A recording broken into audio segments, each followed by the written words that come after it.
മഴ മാറി നിന്നതിനാൽ ഉത്തരകാശിയിൽ ഇന്ന് രക്ഷാപ്രവർത്തനം ഊർജിതമായിരുന്നു.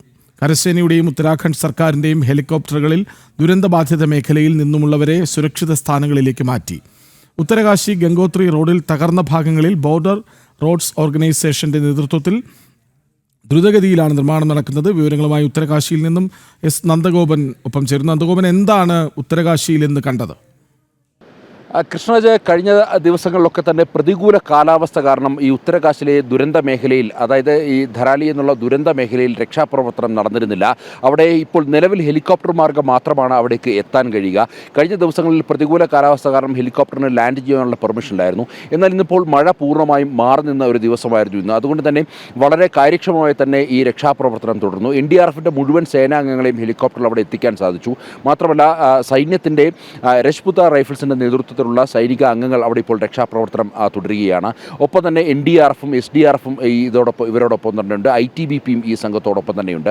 ഇന്നിപ്പോൾ രക്ഷാപ്രവർത്തനം നടത്തി ഏതാണ്ട് 70-ലധികം ആൾക്കാരെ ഇന്നിപ്പോൾ പല മേഖലയിൽ നിന്നായി എയർലിഫ്റ്റ് ചെയ്ത് സുരക്ഷിത സ്ഥാനങ്ങളിലേക്ക് മാറ്റിയിട്ടുണ്ട്. ഈ ദുരന്തമുണ്ടായ അന്ന് തന്നെ ഏതാണ്ട് 200-ലധികം ആൾക്കാരെയാണ് എയർലിഫ്റ്റ് ചെയ്തിട്ടുള്ളത്.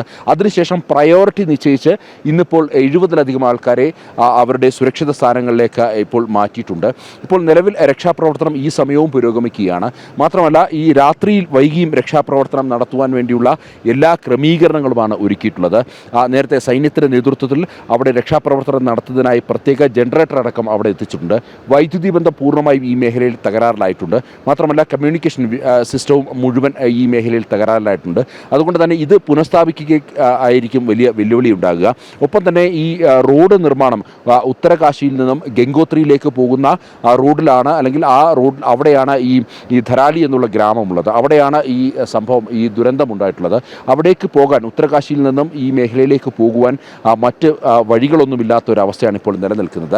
പ്രത്യേകിച്ച് പല മേഖലകളിലും റോഡ് ഗതാഗതം പൂർണ്ണമായും സ്തംഭിച്ച അവസ്ഥയാണ്. പല പാലങ്ങളും ഒലിച്ചു പോയിട്ടുണ്ട്. ഇതിൽ ഏറ്റവും പ്രധാനം ഇന്ന് രാത്രി തന്നെ ബോർഡർ റോഡ് ഓർഗനൈസേഷൻ ഇന്ന് രാത്രി തന്നെ ഒരു പാലം നിർമ്മിക്കുമെന്നുള്ളതാണ് അറിയിച്ചിരിക്കുന്നത്. ഈ ഒരു പാലം നിർമ്മിക്കുന്നതോടുകൂടി ഈ മേഖലയിലേക്ക് കടന്നെത്തുവാൻ കഴിയുമെന്നുള്ളതാണ്. മറ്റ് തകർന്ന റോഡുകളൊക്കെ തന്നെ താൽക്കാലികമായി പുനർനിർമ്മിച്ചിട്ടുണ്ട്. അതായത് ഒരു കാറിന് കടന്നു പോകാൻ രീതിയിലുള്ള ഒരു പാത തൽക്കാലം ഈ ബോർഡർ റോഡ് ഓർഗനൈസേഷൻ അവിടെ ഒരുക്കിയിട്ടുണ്ട്. ഈ പാലം നിർമ്മാണമാണ് ഇപ്പോൾ ഒരു വെല്ലുവിളിയായി നിൽക്കുന്നത്. ആദ്യഘട്ടത്തിൽ ഈ റോഡ് തകർന്നതിനാൽ തന്നെ ഈ പാലത്തിന് വേണ്ട, ബെയിലി പാലം നിർമ്മിക്കുവാൻ വേണ്ട സാധന സാമഗ്രികൾ അവിടെ എത്തിക്കുന്നത് വലിയ വെല്ലുവിളിയായിരുന്നു. ഇന്ന് ഉച്ചയ്ക്ക് ശേഷമാണ് ഈ മേഖലയിലേക്കുള്ള റോഡിൻ്റെ നിർമ്മാണം, അല്ലെങ്കിൽ റോഡ് താൽക്കാലികമായി ഇപ്പോൾ പുനഃക്രമീകരിച്ചിരിക്കുന്നത്.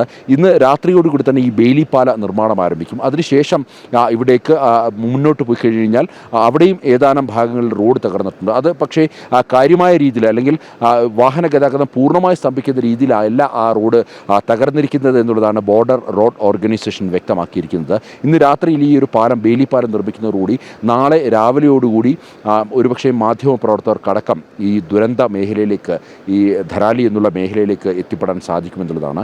രക്ഷാപ്രവർത്തനം തുടരുന്നു. നിലവിൽ ഇതുവരെയായിട്ടും 5 മരണങ്ങൾ ഔദ്യോഗികമായി സ്ഥിരീകരിച്ചതിനപ്പുറം കൂടുതൽ മരണങ്ങൾ സ്ഥിരീകരിച്ചിട്ടില്ല. അതേസമയം 50 പേരെ കാണാനുണ്ട് എന്നുള്ള വിവരങ്ങൾ തന്നെയാണ് ലഭ്യമാകുന്നത്. സൈനികരെയും ഇതിൽ, ഈ ഒരു ഫ്ലാഷ് ഫ്ലഡിൽ സൈനികരും ഉൾപ്പെട്ടിരുന്നു. അവർക്ക് വേണ്ടിയുമുള്ള തിരച്ചിൽ ഊർജിതമാണ്. അതേസമയം ഇനിയിപ്പോൾ ഒരുപക്ഷെ ആരും ജീവനോടെ അവശേഷിക്കുന്നുണ്ടാകില്ല എന്നുള്ളൊരു വിലയിരുത്തലാണ്.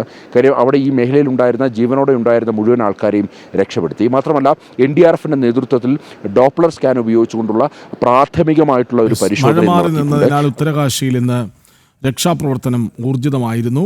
ഉത്തരകാശിയിൽ നിന്ന് തത്സമയം വിവരങ്ങൾ നൽകുകയായിരുന്നു നന്ദഗോപൻ.